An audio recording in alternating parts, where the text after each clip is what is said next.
Hi friends! Thanks for tuning in. If you like this video, please give it a like, comment below, and take a moment to subscribe to our channel. Burnside, Louisiana is a small but historically layered community along the east bank of the Mississippi River in Ascension Parish. Burnside isn't a town with a downtown strip or tourist district. Instead, it's a place shaped by the river, agriculture, and industry. Quiet, functional, and deeply tied to Louisiana's past. Burnside began as a plantation settlement during the 19th century, named after the Burnside family, who operated a sugar plantation here. Like much of this region, early life revolved around sugar cane, enslaved labor, and river access. The Mississippi River wasn't just scenery, it was the main highway.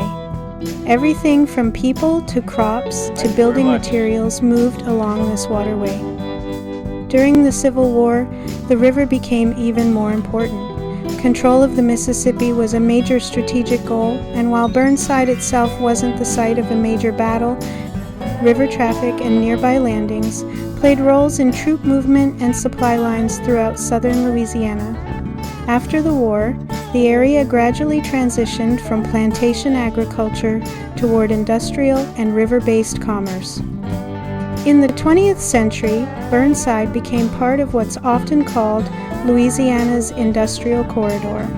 Chemical plants, terminals, and river facilities moved in, drawn by deep water access and existing transportation routes. This brought jobs and economic activity, but also changed the landscape, blending residential areas with heavy industry, something that's still visible today. Despite the industrial presence, Burnside remains sparsely populated. Many families here have lived in the area for generations, tied to river work, plant jobs, or nearby farming communities. As we continue down this road, what you're seeing is a working stretch of Louisiana, less polished and more practical. This drive offers a glimpse into a part of Louisiana that often goes unnoticed, but has quietly played a role in the state's economic and historical story for well over a century.